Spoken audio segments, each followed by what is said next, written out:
ሰላም የዲቪ 25 ቤተሰቦች እንዴት ናችሁ? እስኪ ዛሬ አንድ ነገር ላሳያችሁ። ማለትም ቱኤንኤል እንደምታውቁት የማርች ተዘሏል እና የአፕሪልም እንደዚሁ መምጣት ከነበረበት ጊዜ እንደ ኢትዮጵያ አላላክ ደግሞ የተወሰነ መዘግየቶች ተፈጥሯልና ብዙ ሰዎች ብዙ ነገር ነው እያወራችሁ ያላችሁት። እንደውም ግሩፕ ላይ ያለው ስፕሪት ራሱ ውስጥ ላይ ተደብቀው የነበሩ አንዳንድ ባህሪዎች እስከሚገለጡ ድረስ ነው ሰዎች ሪያክት እያደረጉ ያሉትና የዛሬ ዓመት ልክ በእናንተ አሁን ባለንበት በማርች እና በአፕሪል ወር ላይ የነበረ አንድ እንቅስቃሴ ነበር የዛሬ ዓመት እና እዛም ላይ የነበረው ትንሽ ተመሳሳይ የሆነ ነገር አለው።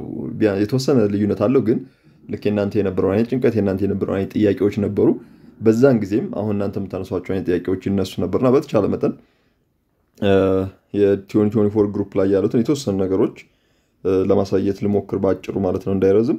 ለምሳሌ እዚህ ጋር ዚዙ ስንት ኬዝ እንደደረሰ ማወቅ ይቻላል ማለት 14000 ከሆነ ማለት ነው ብሎ አንዱ ጠይቋል። ከዛም እንደምታዩት ወገን እንዴት ናችሁ በዚህ ወር ቱኤንኤል አልተላከም እንደ ምናምን ከተወሰኑ ሰዎች በዚህ መልኩ እያወሩ ነበር እንደምታዩት። ኦኬ how to check status እንዴት እንደሚጠይቅ ነው እዚህ ጋር እያወሩ ያሉት። ኦኬ የዚህ ወር መቼ ነው የሚለቀቀው? እንደምታዩት ሰዎች እዚህ ጋር ሲያወሩ የነበረው ማርች ወር ላይ ቱኤንኤል ዘግይቶባቸው ነበር ማለት ነው። ስለዚህ በቱኤንኤል ዙሪያ ነው የሚያወሩት። እንደምታዩት አንዳንድ ሰዎች የሚሳደቡም አሉ።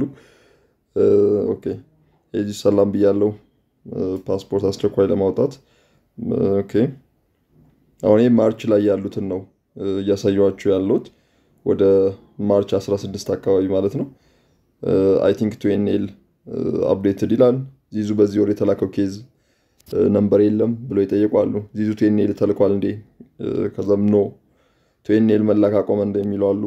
ዳይ ወደ ስራ ዲቪ ጨርሰናል የሚሉ የተወሰኑ ሰዎች አሉ። አሁን ይሄ ገና ማርች 18 አካባቢ የነበረው ነገር ነው ማለት ነው። ከዛ ቱኤንኤል የመላኩ ነገር ትንሽ እየዘገየ ሲመጣ ደግሞ ሰዎች ሞር ኢሞሽናል የሆኑ ሐሳባቸውን እንደምታዩ በዚህ ወር ቱኤንኤል እስከ ስንት ነው የተላከው? በዛን ጊዜ እስከ 14000 ነበር የተላከው። አሁን አንዱ እንድታዩት የፈለኩት ነገር ይሄ ነው። እናንተ ቢያንስ 26000 ደርሳችሁ ነው ያላችሁት። እነሱ ግን የተላከው ብቻ እስከ 14000 ነበር። 14000 ውስጥ ያልተላከላቸው ነበሩ። ማለትም ከ11000 እስከ 14000 ፌብሩዋሪ ላይ ቱኤንኤል ተልኮ ነበር። ነገር ግን ከ11 እስከ 14 ባሉት ውስጥ የተወሰነ ያልተላከላቸው ሰዎች ነበሩና ቢያንስ ልዩነት አለላችሁ ነው። እስከ 14 ሙሉ እንኳን አልተላከላቸው። እንደምታዩት በዚህ ወር ቱኤንኤል ተልኮ ከሆነ ዚዙ ባክ መረጃ አጋራን የሚሉ ጥያቄዎች የሚነሱ ነበር።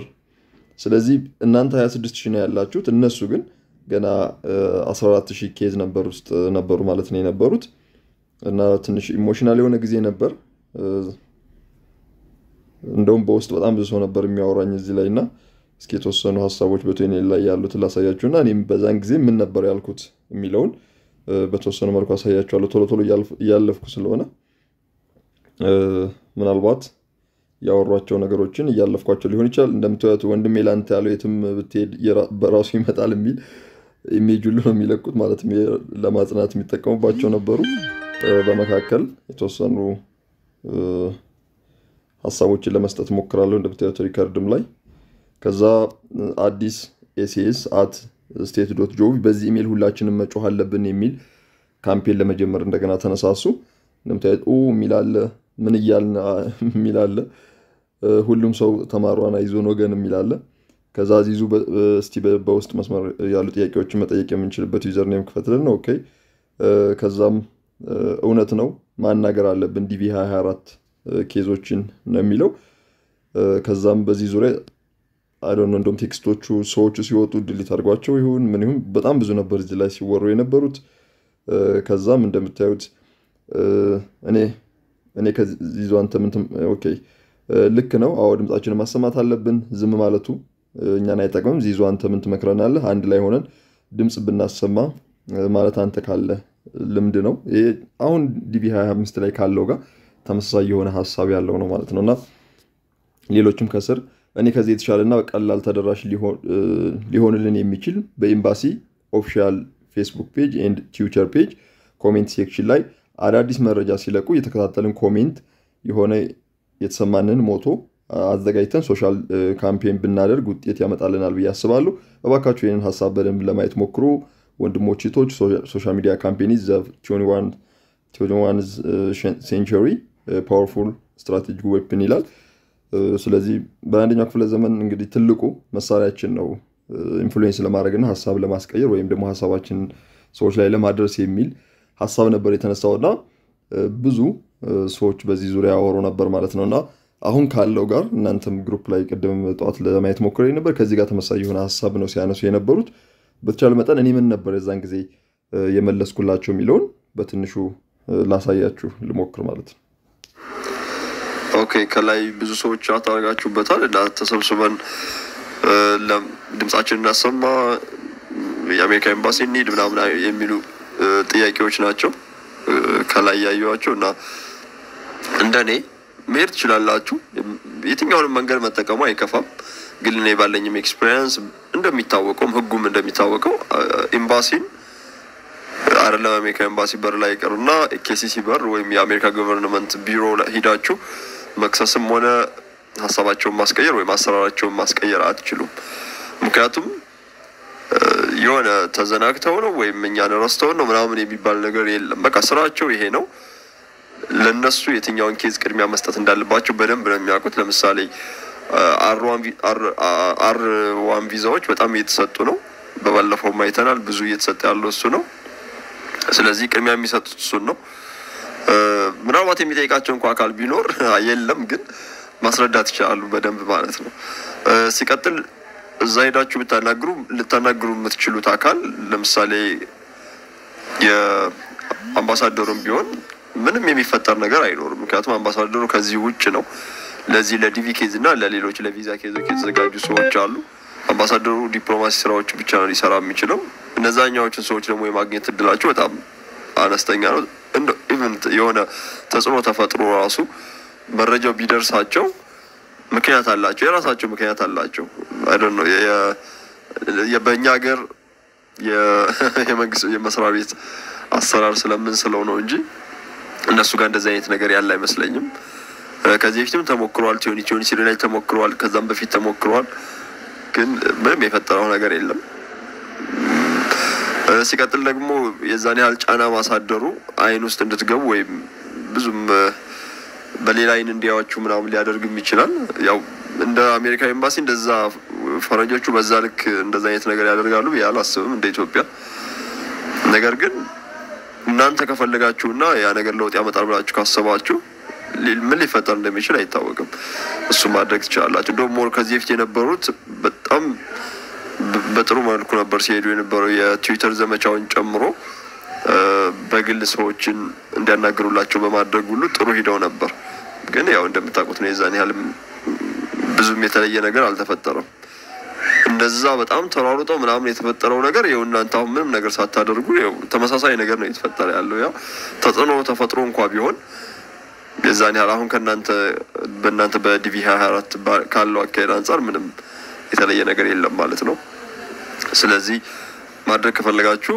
አድርጉ እኔ በእነሱ ቦታ ሆኜ ምን ሊፈጠር እንደሚችል ወይ ምን ሊሰማኝ እንደሚችል አላውቅም ግን እስከማውቀው ድረስ ብዙም የተለየ አይነት ለውጥ ይመጣል ብዬ አላስብም ኦኬ ያው እንግዲህ ለዛሬ አመት ለዲቪ 24ቶች ያስተላለፍኩት መልእክት ነው ዲቪ 25ም ከዚህ የተሻለ ሐሳብ የለኝም ለምሳሌ በጥሩ ሁኔታ የትዊተር ዘመቻዎችን ምናምን አድርገዋል በየማስበው የዲቪ 23 ኬዞች ናቸው በዲቪ 23 ላይ አይታችሁ ከሆነ ወደ 600 ቪዛ ነው የተሰጠው ምንም አላመጡም የዛን ያህል የትዊተር ካምፔን አድርገው ማለት ነውና ከዛ በኋላ የዲቪ 24 በጣም በሚገርም ሁኔታ ወደ 1200 አካባቢ ቪዛዎችን ነው ይመስለኛል እንደዛ ያገኙት በአመት ውስጥ በሙሉ አመት ውስጥ ማለት ነው እናንተ ግን ገና ግማሽ አመት ያያላችሁ ወደ 1300 ቪዛዎች ተገኝተዋል ኤፒም ያሉትን ብታዩቸው ብዙ ኤፒዎች አሉ ተቷንጅም ወደ 170 አካባቢ ያሉ በድምሩ ከነሱ ውስጥ ከ100 በላይ ሰው ቪዛ ማግኘት እድል ይኖራል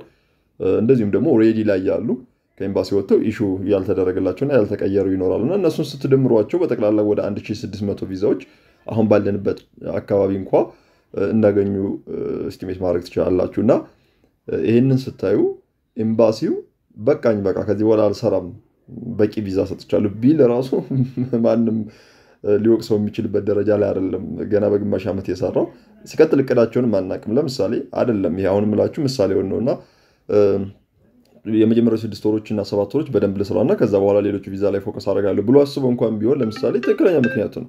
ለእናንተ አለመጠራቱን የምታዩት፣ ለእሱ ግን በፕላኑ መሰረት አቺቭ አድርጎ ከዛ በኋላ ያሉትን አልሰራም ማለት መብት አለውና በካምፔን የሚሆን ነገር አይደለም። ሲቀጥል በጫና የምታደርጉት ነገር አይመስለኝም እንደኔ ማለት ነው። ሀሳብ ነው ይሄን የምነግራችሁ። ሲቀጥል ማይጠፍቷቸው አይደለም። የኢትዮጵያ ለመላክ ምናምን ረስተውት አይደለም። ትልቅ ተቋም ነው። ከምታስቡት በላይ በደንብ የሚሰራ ተቋም ነው። የተደራጀ ተቋም ነው። በኢትዮጵያ ደረጃ እንኳን በቀበሌ ደረጃ እንኳን የራሱ የሆነ መዋቅር አለውና በዛ ልክ ጫና በማድረግ ወይ አምባሳደሮች ጋር በመነጋገር እንትን ሊል የሚችል ነገር አይመስለኝም። ግን ደግሞ አታድርጉ የሚል ነገር የለኝም። እኔ ሀሳብ ነው የምሰጣችሁ። ካምፔን ማድረግ ከፈለጋችሁ ማድረግ ትችላላችሁ። ሀሳብ መስጠት ትችላላችሁ። ምንድነው የሚመጣው ነገር የሚለውን በኦፊሰሮቹ ወይም እዛ ይሄ መልእክት በሚደርሳቸው ኤምባሲዎች አይን ስለማላየው ይሄ ነው ልል አልችልም። ግን አይ ቲንክ ውጤቱ ያለው በእነሱ እጅ ነው ማለት ነው። እኔ ከምሰጣቸው ሀሳብ ውጭ እኔ ያሉትን የ2 ዓመት ኤክስፒሪየንስ ነው በትንሹ ልሰጣቸው የሞከርኩት ማለት ነው። ስለዚህ በዚያ ወር ያለው ይላካል ካላችሁኝ ቀኑ እየጨመረ ሲመጣ የመላክ ዕድሉ እየቀነሰ ቢመጣም አሁንም ተስፋ አለን። የተስፋ አልቆረጥኩም። አሁንም ባይላክ ከዚህ በፊት እንዳልኳችሁ ሁለት ወር እንኳን ባይላክ አፈጻጸሙ ብዙ ሜዛን ያህል ከሌሎች ሀገሮች አንፃር ወደ ኋላ አይቀረን የሚያስብል አይነት አይሆንም። ድሮ በሚጠራበት አጠራር የሚጠራ ከሆነ አሁንም ቢሆን ኤምባሲው ጥሩ ይጓዛል ብዬ አስባለሁና እሱ ነው ያለኝ ሀሳብ። ከዚህ በላይ ብላችሁ ደስ ይለኝ ነበር። እኔ ያወቅኩትን በመናገር ነው እንደው ሞር ደስታ የማገኘው። ግን እዚህ ላይ በማላውቀው ነገር ላይ እንደዚህም ደግሞ እርግጠኛ ባልሆንኩበትና መረጃ ማቅረብ በማልችለው ነገር ላይ ባወራ እናንተን ኮንፊደንሳችሁን ወይም ኢነርጂያችሁን ከመመለስ ውጭ ሌላ ምንም ፈጥረው ነገር የለምና እሱ ደግሞ አይጠቅማችሁም። ለምሳሌ በዚህ ወር የማይላክ ከሆነ የእናንተን ኮንፊደንስ መጨመር ምንም የሚጠቅማችሁ ነገር የለም። የምር ኮንፊደንስ የሚያስፈልገው ነገር ላይ ስለማወራ ማለት ነው። እና እንደዛ ቢሆን ጥሩ ነው። ኢሞሽናል የምትሆኑ ልጆች በትንሹም ቢሆን ሀሳባችሁን ለመሰብሰብ ሞክሩ። ሁሌም እንደምታውቁት ግሩፑ በጣም የሚተባበር ግሩፕ ነው። እንደውም ስለ ግሩፑ ተወርቶ ስለማያውቅ ነው እንጂ ሰዎች እኔ ጋር ሲመጡ የግሩፑን ፓወር ግሩፑ ላይ ያገኙትን ነገር ሲያወሩ እንዲህ ሁሉም ሰው ጋር እንደዚህ አይነት አስተሳሰብ ነው ያለው የሚለውን ሳስብ በቃ ትልቅ ኮሚኒቲ እንደሆነ ነው የሚሰማኝና ይሄ ኮሚኒቲ አንድ ቀን ተነጋግሮ ክፉ ተነጋግሮ ማስታወቂያ ለቆ ወይም ተሰዳድሮ ምናምን አያውቅም። የተወሰኑ እንዴት እንደዚህ ትላለህ የምትለዋን እንኳን ሰዎች ይገስጻሉ ነው እንደዚህ አዝበለው የሚፈልገውን ይናገር እንደዚህ አይነት ነገር አታውሩ ተብሎ በደንብ የሚነገርበት ግሩፕ ነውና አሁን ግን ትንሽ ኢሞሽናል የሚያደርግ ነገር ሲመጣ ሰዎች ሁሉም ሰው መልካም ነው ማለት አይቻልም። የተወሰነ ኢሞሽናል የሚሆን ስላለ ሐሳቡን ኔጌቲቭ በሆነ መንገድ የሚገልጽ ሰው አለና እነዛ ተደብቀው የነበሩት በሰዎች ብዛት ወይም በማህበረሰብ ወይም ኮሚኒቲ በምንለው ውስጥ በዛ አሳሰብ ተቀርጸው መልካም እናድርግ ብቻ ተብሎ የወጣው ህግ አሁን እየፈረሰ እንደገና ሰዎች የራሳቸውን ስሜት ወደ ማንጸባረቅ ድሮ ሐሳብ ስለሌላቸው ሳይሆን ኮሚኒቲው መልካም ነገር ብቻ ስለሚያደርግ በዛ ውስጥ መቀረጽ ነበር የነበረው። አሁን ግን ከዛ ወጣችሁት የተወሰነ መሰዳደብ እንደዚህ አታርጋ አንተ ማን ስለሆንክ ነው ምናምን የሚሉ ትንሽም ከዛም ከፍ ያሉ አይነት ኮሜንቶች አሉ። እንደውም እስኪ በዚህ በኩል በጣም ጥሩ ነው የሚያደርገው ቶሎ ነው የሚያጠፋቸው። እኔም በተቻለ መጠን አደርጋለሁ እና እንደዚህ አይነት ነገሮች እየተንጸባረቁ ነውና ብዙ ኢሞሽናል አትኑ። ከ10 እና ከ20 ሚሊዮን ህዝቦች ነው እናንተ የደረሳችሁ። በጣም ትልቅ እድል ነው። ሁሌም ደግሞ የሆነ ነገር ሲሰጣችሁ ያ ነገር የእናንተ መቀየሪያ ወይ መለወጫም ላይሆን ይችላል። መማሪያም ሆኖ የሚያልፍባቸው ብዙ ነገሮች አሉ በህይወት ኤክስፒሪየንስ። እናንተን በዚህ ዙሪያ አልመክርም፣ ግን ሁሉም ነገር ለኔ ያለውን አያጣውም። ለኔ ያለው እንጀራ ይሻግታል እንጂ ማንም አይበላው የሚባል አይነት አባባል አለና በዛ ይዛችሁ በአምላካችሁ ተማምናችሁ ፈተናው ውስጥ ባትገቡ ጥሩ ነው እና ከዚህ ሁሉ ሰው የመረጣችሁን አምላክ ባታስቀይሙ። ምክንያቱም መጨረሻው የሚያምር ከሆነ ፈተናውን እየወደቃችሁም ስለሚሆን ማለት ነውና በዛ አይነት ብታዩት ነው ደስ የሚለኝ። እንግዲህ ሁላችሁም እንጸልያለን።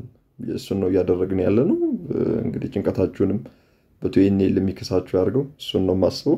ግን በዚህ ወር አይላክም እያልኩ ሳይሆን ባይላክ እንኳን ብዙ ኢሞሽናል አትኑ።